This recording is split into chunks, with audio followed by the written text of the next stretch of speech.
What's going on, everyone? Sports back with another video. In this video, I'm going to be recapping the New York Giants NFL draft and the amazing draft that they put together over the course of this past weekend. The New York Giants knocked this draft out of the park, in my opinion, especially on day one. They had a really good draft, and we're going to start it off right there with the picks of Kayvon, Thibodeau, and Evan Neal at 5 and 7. These were unbelievable picks. You cannot question it. There's no doubt about it. The Giants knocked these picks out of the park. Of course, the edge came on Thibodeau from Oregon and the tackle Evan Neal from Alabama. Those guys, they're going to be franchise players for the New York Giants. Guys are here for 10 to 15 years, and I'm really, really happy about that. So, and I think every New York Giant fan should be happy about that because that's just truly amazing, and what the New York Giants were able to do this draft. It was spectacular. So good job by Joe Schoen and Brian Daboll to get those guys, and obviously just make sure that they're here for a long time, and there's two huge positions of need. So it's good that the Giants took care of that. But I already recapped those. I also recapped day 2, but I want to get more in depth of day 2 and talk about day 3. But we'll start off with day 2. Wandel Robinson, the wide receiver out of Kentucky. He's a guy, he's like Kadarius Toney. He's going to come in here. He's going to be a fantastic player. And I think that the Giants are really going to be able to use him in the offense. I really do. I think he's going to be a strong player. He's going to allow the Giants to do a lot of things, whether that's him rushing in the rushing attack, or a deep route, or just a quick 2-yard pass that he breaks up for 20 yards and a first down, or in the kick return or the punt return, something like that. He allows them to be very flexible. He provides versatility, so he's a nice player to have, no question about it. The next guy is Joshua Zudu, the offensive lineman from North Carolina. I think this guy could come in. He actually might be the starting left guard day 1 here in New York. That's a strong possibility. It really is. And the Giants actually took 2 North Carolina offensive linemen in this year's draft. So that's interesting, obviously. Very, very interesting. So we'll see, but I think Zudu could definitely start on the left side at the guard spot, and the starting line, O-line for the Giants could be Andrew Thomas at left tackle, Joshua Zudu at left guard, John Feliciano at the center, Mark Lewinsky at right guard, and Evan Neal at right tackle. If the New York Giants are able to do that, that might be a very, very good starting 5 on that front line, especially if you take a look at what it was last year. Last year was a train wreck. It was awful. The Giants really just they couldn't block. They couldn't run block, pass block. They couldn't do anything. And then, if this is the starting 5, you still got some depth. It's not good depth, but it's average. It's decent depth. You're looking at the guy Max Garcia. They got a guy from Buffalo as well. They got Gano, Shane Lemieux, Nick Gates. We don't know the injury for him, but that's very good there. It's some good depth to add on top of a pretty good starting offensive line. So I like the pick there, Joshua Zudu. There might have been some better picks. Kellen Dice went undrafted. That was a big surprise to me. I thought he was a good 3rd-round guy, a target at 67 or 81, but he went undrafted. The Giants didn't go get him. He is a tackle, though, so that might have had something to do. They got, the 2 North Carolina offensive linemen they got, which were the only other 2 offensive linemen outside of Evan Neal, of course, starting right tackle. They were interior offensive line, so it's clear the Giants know who their tackles are. They have some not so great depth, but at the end of the day, you hope you don't have to get there. So that's that at 67. Cordell Flott, the cornerback out of LSU, at 81.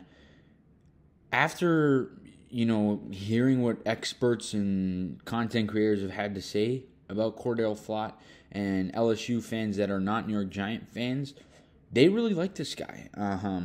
They say he's a tremendous prospect. So that's very good. So I think that's a good pick for the Giants. And they also got another undrafted cornerback out of LSU. So it looks like they like their North Carolina offensive linemen and their LSU corners. And this was the first draft in a long time that the Giants didn't take a player out of Georgia. I thought for sure they would. I think they should have taken Nakobe Dean, but hey, it's not the end of the world. I mean, we still had a good draft. It sucks that he went to the Eagles, but hopefully he's not that great a player there. But I do like this pick as well. After hearing what some people have had to say, Cordell Flott looks like he is a good player. He might play in the slot. Him and Aaron Robinson might have a similar role, based off what some people are saying. But they're both versatile and could do a little bit of everything. So it's a good player to have, Cordell Flott, and apparently he just gives it his all, 110% every snap. So it looks like a good pick from Shane and Dayball. It looks like they want players that are going to compete. The next guy they snagged was their first tight end and their only tight end that they selected. And I like this pick. I would have preferred Jeremy Ruckert. He went earlier than I thought he would go. He went to the Jets. But at 112, they took the San Diego State tight end, Daniel Bellinger. And this guy's a pretty good player. A lot of people like Daniel Bellinger leading up to the draft. His draft profile is a pretty good one. He did play pretty good at San Diego State, so hopefully he can bring some good play on the at the tight end spot for the Giants. He's a guy that could block well, and he can catch the ball. He could do quite a bit of things. So that's obviously good to have a versatile tight end. And that's what it looks like the Giants got here in Daniel Bellinger. The next guy at 114 was the Iowa safety, Dane Belton. This guy is a beast. He's really good. If you watch film, this guy, and I just watched a few things based off what people sent me, and this guy's unbelievable. He just hits right through guys. He's very good. He actually matched up against Wandel Robinson, and he pumped him pretty good. So that's obviously interesting there. But he looks like a really solid player, and the Giants, they took a corner, they took a safety, they got an undrafted corner, so it looks like they did a pretty good job with that secondary. We all know how important that is with Donwing Martindale. It'll be interesting to see what happens with James Bradbury. Will they trade him? Will they cut him? Will they keep him? I don't know. But that's the pick there at 114. Then in the fifth round with their first of three, at 146, they took Micah McFadden, the linebacker out of Indiana. I don't know a whole lot about him, but some people do like him out of Indiana. Of course, the Giants need a linebacker, but it looks like he has a similar style of play to Blake Martinez, and it sounds like that they're going to try and get Martinez to kind of coach him up. So I like the idea there. I thought the Giants would go linebacker a little bit earlier, but they did not, and I don't mind. McFadden seems to be a decent player based off what people say about him. Some people like the pick, some people not so much, but for the most part, I think Giants fans, based off what I've seen, they really like this pick, and I think I'm going to trust what Shane and Dayball do. I think they've done a terrific job. But that was the pick there. Micah McFadden, the linebacker out of Indiana, with that Giants' first fifth-round pick at 146 overall. And then, of course, the Giants had back-to-back picks, so they had 147, and they took DJ Davidson, the defensive tackle out of Arizona State. Not too many people like this pick, but he's not as bad as people make it seem. There might have been some better D tackles that they could have taken. At that point, there weren't so many great ones, but at the end of the day, you're in the fifth round. You're just kind of trying to shoot and trying to get someone that might be able to do something. I mean, if they hit, great. These players at the end of the day in the fourth, fifth, sixth, seventh round, they're all projects, and you got to accept that. And based off, I think that Joe Shane is going to hit on some of these players. I really do. And I think I honestly think that this regime is going to be here for a long time. The Dayball and Shane regime, I think it's going to be here for a very long time. But Davidson, he only had 5 sacks in his career in the 4 seasons he played. He had bowl stats in 3 years. He has a lot of tackles for loss. He had 15.5 tackles for loss. So that's obviously decent. But he had a much better year in 2021 than he really ever did. So that's obviously good to see from him. So that was the pick there. And then at 173, they took, of course, Marcus McKethan, the other offensive lineman from North Carolina. Not too much on him. I mean, just another depth offensive lineman. I thought the Giants did a good job of taking a couple offensive linemen. Looks like they like their North Carolina linemen, especially on the interior. So that was the pick there. And then in the 6th round at 182, the Giants took Darien Beavers. He's another linebacker out of Cincinnati. A lot of people like this pick.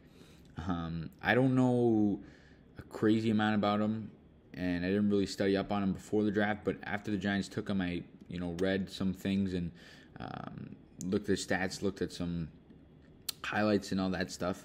This guy looks like a great pick. He really does. He played 5 seasons he played 2 seasons at Connecticut and 3 at Cincinnati, and he was fantastic. In those 5 seasons total, he had 27.5 tackles for loss and 13.5 sacks. This is a guy that, and a lot of the guys that Giants got, especially defensively, are very versatile. They could blitz. Like the safety Belton, he could blitz from everywhere. Same thing here with Beavers. So, and he's huge. He's 6'3", 250. He's a big guy. So he looks like a good pick there. And then the Giants got some undrafted guys, most notably the fullback Jeremiah Hall. You could play tight end as well. I like him. I actually thought he was going to get drafted. He didn't end up getting drafted, so I'm pretty happy the Giants got him there, the Oklahoma Sooner, Jeremiah Hall. We'll see if he makes the team. I think he's got a shot to do it, though. But, guys, that's all I got in this video. You guys let me know down in the comment section your thoughts on this NFL draft for the New York Giants. I just wanted to recap it quickly. I'm going to have a ton of videos out, like I've been saying. Just tons of videos and tons of content to put out. So stay tuned for that. Let me know down in the comment section your thoughts on this draft. Let me know all that good stuff. And as always, please leave a like on the video. Subscribe to the channel if you guys are new. We'll see you guys on the next video. Let's go, Giants.